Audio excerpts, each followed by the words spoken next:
Let us see today a very interesting fact related to power associated with the lens. But before that, let us understand what is deviation in a lens.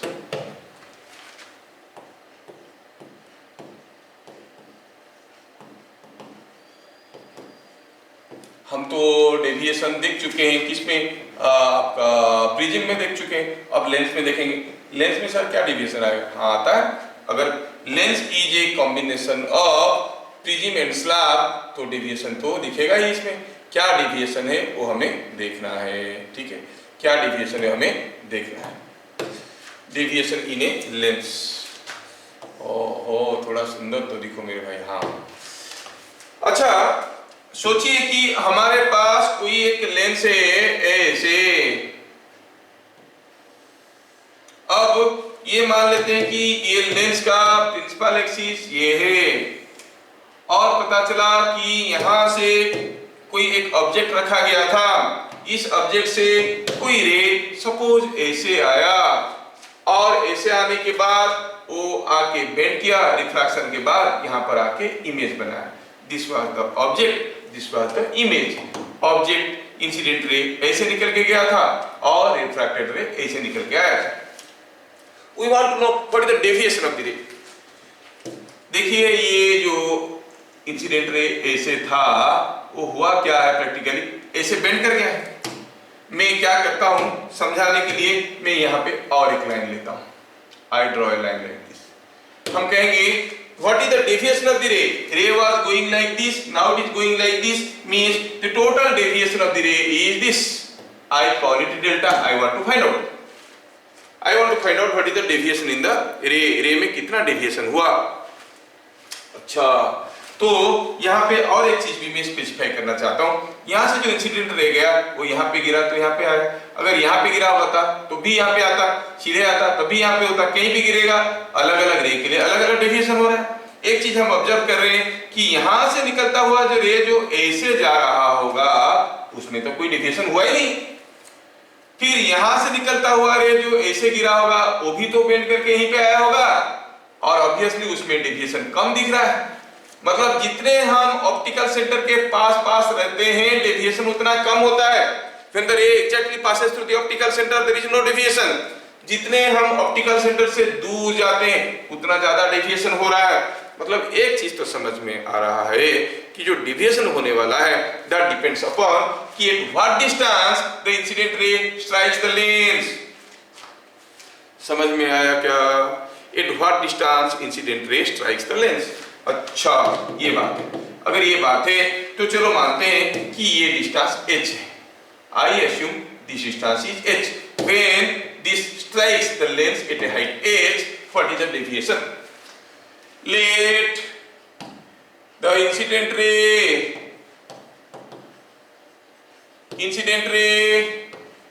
strikes the lens,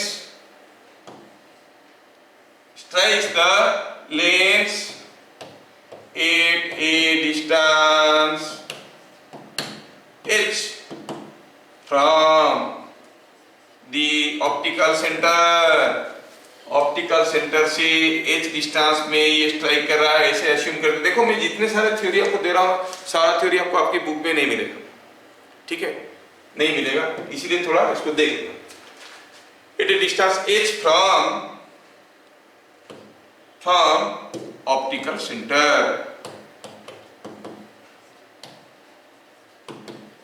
C से. अब हमें पता करना deviation. चलिए मानते हैं कि ये एंगल है डेल्टा 1 और ये एंगल है डेल्टा 2 और डेविएशन हमें निकालना है. अगर ये एंगल है डेल्टा 1 तो ये एंगल है डेल्टा 1, ये एंगल है डेल्टा 2 तो ऑब्वियसली ये एंगल है डेल्टा 2. ओहो अच्छा ठीक है. तो हम कहेंगे ये स्ट्राइकिंग पॉइंट को A ले लो. Here tan delta 1 is equal to it is h by co. It is, you say it is ca by co. हाँ, but we are considering small aperture lenses. Lens का assumption क्या था? Aperture is small. the incident rays are almost parallel or parallel to the principal axis, मतलब these angles are very small। ठीक है, तो हम क्या कहेंगे, चलिए ठीक है इसको लिख लेते हैं, बाद में देखेंगे। CA by H लिख देंगे, इसको वैल्यू देख देंगे। तो अब क्या है इसमें, सिमिलरली हम कहेंगे tan delta 2 is CA by CA by CA is length is of small aperture. हमारा जो बेसिक लेंस की बात कर रहे हैं स्मॉल अपर्चर था, पहले से अज्यूम करके सारा इक्वेशन निकाले हैं। It is of small aperture, therefore delta 1 and delta 2 are small. अच्छा स्मॉल है तो फिर आप कहोगे tan delta 1 is equal to delta 1, tan delta 2 is equal to delta 2। अच्छा ये बात ठीक है। Now deviation of incident ray कितना है in terms of delta 1 and delta 2। अगर देखेंगे तो ये delta is delta 1 plus delta 2, ठीक है। तो हम लिखेंगे डेल्टा 1 प्लस डेल्टा 2, और डेल्टा 1 क्या था, डेल्टा 1 था CA by CO, ये था CA by CA, so it is CA by CO plus CA by CI। लेकिन CO क्या है, CO is distance of the object, you can call it minus U। CI क्या है, distance of the image, you can call it plus V। Why? Because it is in the direction of incident ray। और CA क्या है, CA is H, so it is coming out to be H by or minus H by U plus H by V, that is H goes common, 1 by V minus 1 by U, and that is H into 1 by F। So the deviation depends upon the focal length of the lens and the distance from the optical center where the incident ray strikes। It is given by H by F, it is coming out to be H by F। क्यों, क्योंकि हमें तो पहले से मालूम है, क्या मालूम है, 1 by V minus 1 by U is equal to 1 by F। हाँ ये मालूम, ठीक है ना। तो क्या मिल गया, डेविएशन। तो डेविएशन ऑफ द रे डिपेंड करता है किसके ऊपर, कितनी हाइट में गिरा और क्या है उसका focal length, distance of striking point from the optical centre and the focal length. समझ में आया क्या, this is what is the deviation calculated as H by F। क्या बात सबको समझ में आया? Yes sir. ठीक, अब यहां पे आता है अगला पॉइंट, क्या है, power of a lens. What is power of a lens? Power of a lens क्या मतलब होता है, पावर ऑफ ए लेंस का मतलब क्या है? Power of a lens is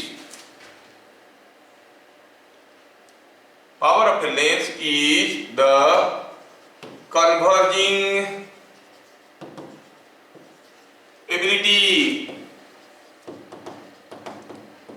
of the lens।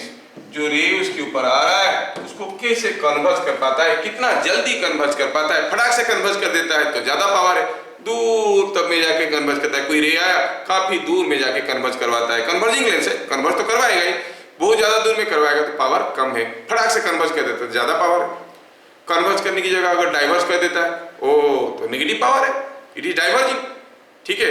बहुत जल्दी डाइवर्स कर देता है तो बहुत ज्यादा नेगेटिव पावर है, और बहुत दूर पे जाने से पता चलता है कि दे आर डाइवर्स, तो आप कहोगे कम नेगेटिव पावर है। तो क्या कहेंगे, पहला चीज तो हमें समझ में आ गया पावर का मतलब क्या है। दूसरा चीज ये है कि for converging lens power is positive and for diverging lens power is negative. हाँ ये भी समझ में आया। पावर ऑफ ए लेंस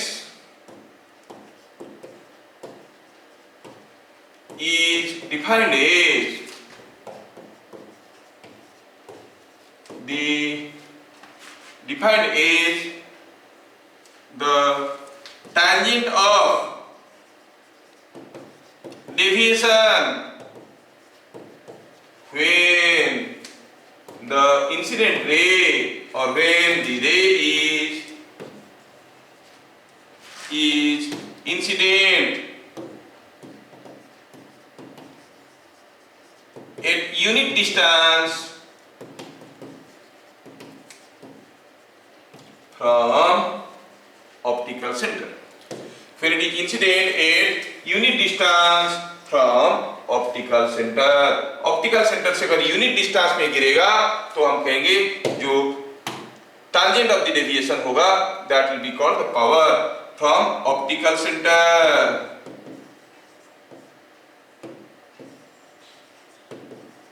इसका मतलब power is equal to h by f तो है ही है because it is equal to tan delta, whether you say it is tan delta or that is h by f where h is 1. h is 1. तो power का unit क्या हुआ भाई? It's a unitless quantity, it has no dimension, no unit. ध्यान रहे काफी लोग power का यूनिट को डायोप्टर बोल देते हैं तो that is same as metre inverse बोल देते हैं. क्या होगा डायमेंशन? l-1. नो, इधर ऊपर वाला h1 बन गया है, इसका कोई डायमेंशन नहीं है, कोई यूनिट नहीं है. हाँ, बोलने के लिए बोल देते हैं कि ये डायोप्टर है, अलग बात है. जिसका कोई यूनिट नहीं है, डायमेंशन नहीं है. जस्ट लाइक रेडियन, इसका कोई डायमेंशन नहीं है. सिमिलर, क्योंकि यहाँ पर भी तो tan डेल्टा क्या है? For small value of delta it is radian only, no. So you say it has no dimension. खैर, हम लोग आगे बढ़ते हैं कन्वेंशनल नॉलेज के साथ, जो हम लोगों को मालूम है उसके साथ साथ पढ़ेंगे.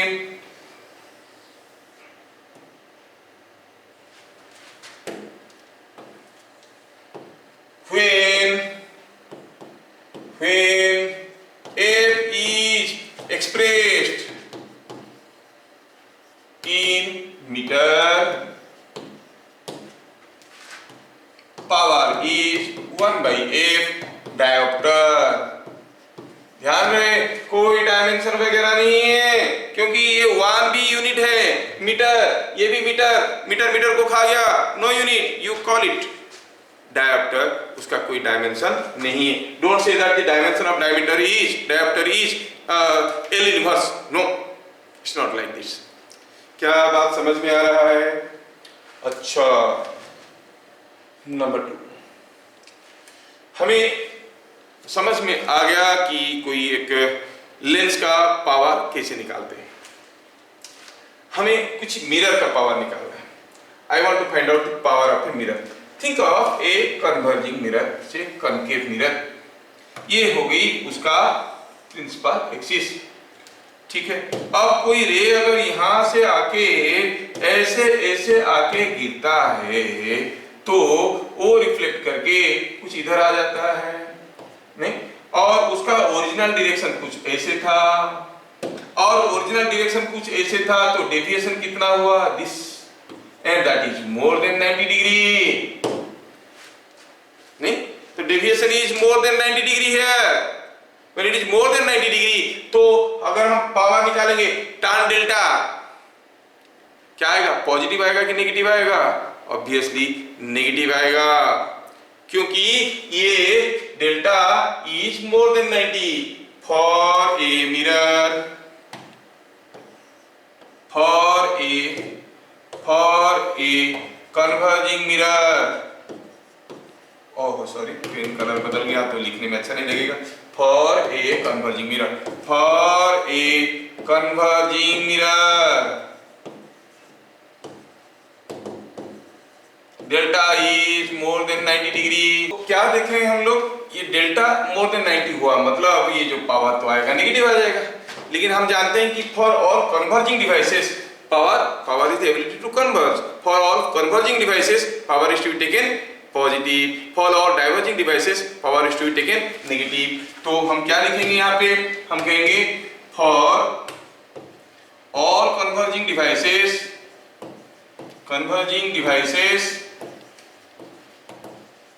power is positive. तो फिर यहाँ पर लिखेंगे, कैसे लिखेंगे हम मिरर का पावर को कैसे लिखेंगे? So in general power of a mirror is given by P equal to -1 by Fm। देखो अगर कन्वर्जिंग मिरर है तो ऑब्वियसली इसके जो फोकल लेंथ होगा और नेगेटिव होगा, फोकल लेंथ नेगेटिव हो गया तो आप कहोगे कि पावर आ गया पॉजिटिव, क्योंकि ये कन्वर्जिंग डिवाइस है। मतलब power is positive for concave mirror, ठीक है। कॉन्केव मिरर के लिए ये पावर पॉजिटिव रहेगा, है ना। For a convex mirror power क्या रहेगा? वो डाइवर्जिंग डिवाइस है, वो डाइवर्स कर देता है रे को, तो हम कहेंगे power is negative for a convex mirror, ठीक है। यहां तक की चीजें समझ में आ गया। कन्वेक्स मिरर के लिए for convex mirror power is to be taken negative और for concave mirror power is to be taken positive, क्योंकि कन्वर्जिंग डिवाइस है या फिर डाइवर्जिंग डिवाइस है अकॉर्डिंगली, ठीक है। ये फॉर्मूला आपको याद रह गया। चलिए बढ़ाएंगे आगे। For thin lenses in contact, मान लो कि हमारे पास यहाँ पे एक लेंस है, थीन लेंस है, यहाँ पे एक लेंस है, थीन लेंस है, ये दूसरा थीन लेंस है, ऐसे करके ढेर सारे थीन लेंस हमारे पास है। अच्छा, सबका फोकल लेंथ हमें मालूम है, ये प्रिंसिपल एक्सिस हो गया। सपोज हम कहेंगे कि यहाँ पे कोई एक ऑब्जेक्ट रखा गया था, ये h हाइट में गिरा, अब ये थीन लेंस है, जब यहां से निकलेगा इसके ऊपर गिरेगा, पहला से निकलेगा दूसरे के ऊपर गिरेगा, तब भी वो h हाइट में ही गिरेगा, है कि नहीं? क्योंकि थीन लेंस है ना, निकलेगा तो कितना नीचे होगा। फिर यहां से निकल के जब तीसरे पे गिरेगा तब भी वो h हाइट में ही गिरेगा। मींस हर एक केस में h विल बी सेम, हर एक केस में h विल बी सेम। अगर हम कहें कि इनका focal length f1 f2 f3 है, इनका focal length f1 f2 f3 है, तो हम कहेंगे इनका फोकल लेंथ अगर f1 f2 f3 है तो हम कहेंगे what is the total deviation. और ये तो क्या करेगा, इसमें डिफीट करेगा, फिर इसमें डिफीट करेगा, फिर इसमें डिफीट करेगा और आके फाइनली यहीं कहीं गिरेगा। ये हो गया ऑब्जेक्ट, ये हो गया image. What is the total deviation? Deviation in the first lens plus deviation in the second lens plus deviation in the third lens, तीनों डेविएशन जुड़ जाएंगे, है कि नहीं? तीनों डेविएशन, तो हम कहेंगे टोटल डेविएशन। टोटल डेविएशन क्या हो गया? कहेंगे टोटल डेविएशन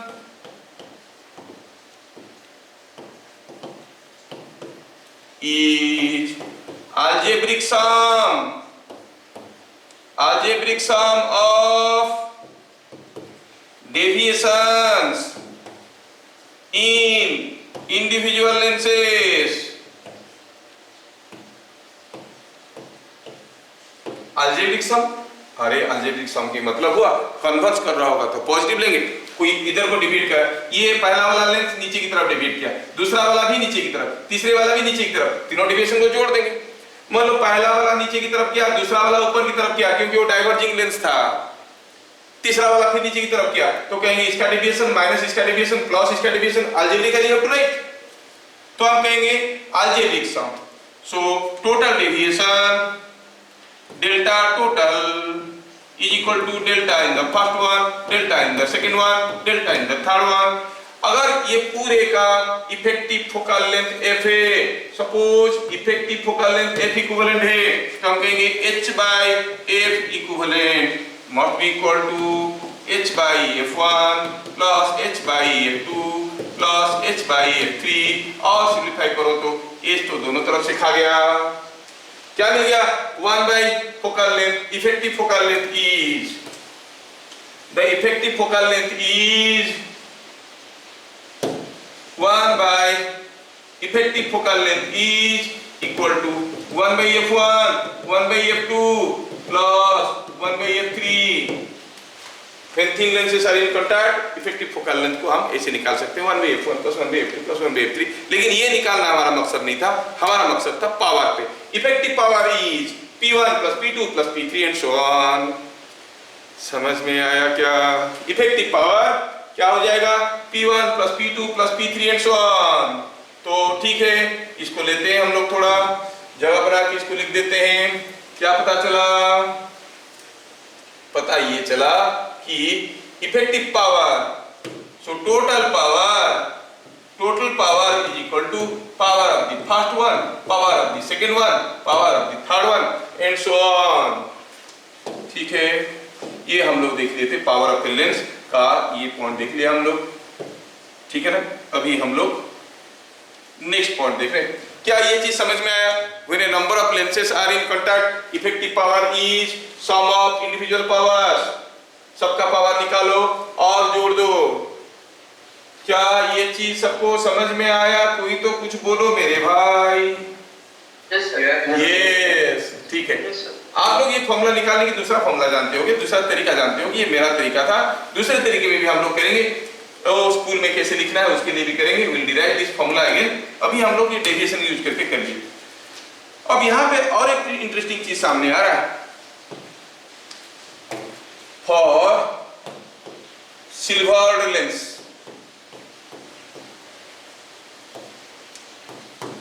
कोई लेंस है, ये एक लेंस है और इसका एक तरफ को सिल्वरिंग कर दिया गया है। अब मैं इसके सामने कोई ऑब्जेक्ट रखूंगा, इमेज कहां पे बनेगा ऐसे पूछूंगा। बहुत सिंपल है, बहुत ही सिंपल है, डोंट वरी, डरना मत, बहुत सिंपल है, पहले से बोल देता हूं। तो यहाँ पे कोई एक ऑब्जेक्ट रखूंगा। अब इस सिल्वर्ड लेंस में पहले रिफ्रैक्शन होगा, फिर रिफ्लेक्शन होगा, फिर रिफ्रैक्शन होगा, फिर आके रे कहीं पहुंचेगा। इमेज कहां है पूछो, बताएगा, पूछेगा तो क्या करेंगे? So we want to find out for silvered lens में। चलिए थोड़ा इसको देखते हैं। ये आज की आखिरी आर्टिकल है पेशेंस। बता देने से क्या होता है, लोगों का पेशेंस लूज नहीं होता। अरे कितना देर पढ़ाएंगे, क्या मालूम, अरे ज्यादा देर नहीं पढ़ाएंगे, थोड़ा देर आप भी मेहनत करो, मैं भी मेहनत करता हूँ। मेहनत की फल मीठा होता है, आपको फल मिलेगा, मेरे को लाके देना थोड़ा सा। ठीक है, चलिए तो इसमें हियर सपोज हम कहेंगे ऑब्जेक्ट है, ये गया इंसिडेंट रे, रिफ्लेक्ट किया, फिर निकला, फिर आके यहाँ पे निकला, ऐसे है ना। सो ये ऑब्जेक्ट है तो इमेज है। Here the incident ray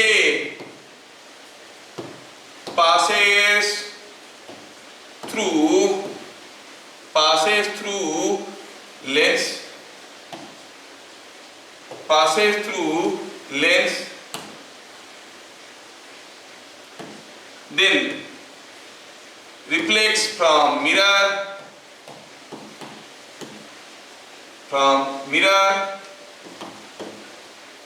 and then again passes through the lens and forms image। तो हमारा जो पावर का डेफिनेशन था वो क्या था? The converging ability. कितना भी मीडियम में जा रहा है, एक मीडियम में गया इतना कन्वर्ज कर गया, फिर गया आगे जाके दूसरे मीडियम में गया फिर से कन्वर्ज कर गया, सारा कन्वर्जिंग को जोड़ देंगे, सारा कन्वर्जिंग डेविएशन को जोड़ देंगे तो हमें टोटल डेविएशन मिलता है और उसमें से पावर हमें मिलता है। तो हम देखेंगे ये जब गया इसमें कितना कन्वर्ज किया, है ना, फिर रिफ्लेक्ट किया कितना कन्वर्ज किया, फिर रिफ्रैक्ट किया कितना कन्वर्ज किया, मतलब total power is going to be power of the lens. पहले घुसा लेंस में, फिर गया मिरर पे, पावर ऑफ द मिरर, फिर निकला, फिर से लेंस में घुसा, फिर power of the lens. This is what is the formula for the total power. Can be understood as 2PL plus PM, power of the lens, power of the mirror. Supposing steps to find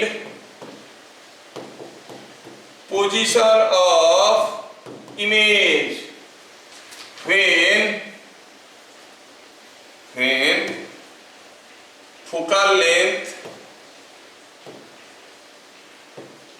of lens and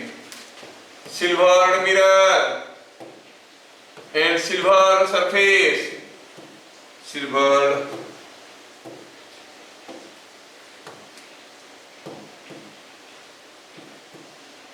surface is known, silver surface और इसका focal length अगर मालूम है तो कैसे करेंगे? ये कोई एक मिरर है, कोई भी मिरर ले लो, it may be a plano convex mirror, can be a concave mirror, कुछ भी। तो मान लो कि ये सरफेस हम ले लिए, दिया है इसका रेडियस अगर r है तो फोकल लेंथ r/2 होता है, फिलहाल इसका दिया हुआ है fm है और इसका दिया हुआ है fl है, ठीक है। स्टेप 1 में क्या करेंगे, कैसे हम कैलकुलेट करेंगे? क्या है कि अगर दिया है find the position of the image when the length of lens, focal length of lens and silver surface is known और object is given, object position भी दिया गया है। कैसे निकालेंगे? फाइंड टोटल पावर, पहले निकालो टोटल पावर। टोटल पावर क्या हो गया? 2pl plus pm। तरीका क्या हो गया? It is 2 bye focal length of lens minus 1 bye focal length of mirror. Okay, जो कॉम्बिनेशन आ रहा है वो क्या है? That combination is that of a mirror. ये कॉम्बिनेशन एक मिरर का है क्योंकि ये रिफ्लेक्ट करके सामने आ रहा है। सपोज जो इफेक्टिव मिरर है उसका फोकल लेंथ है f dash. let f dash is focal length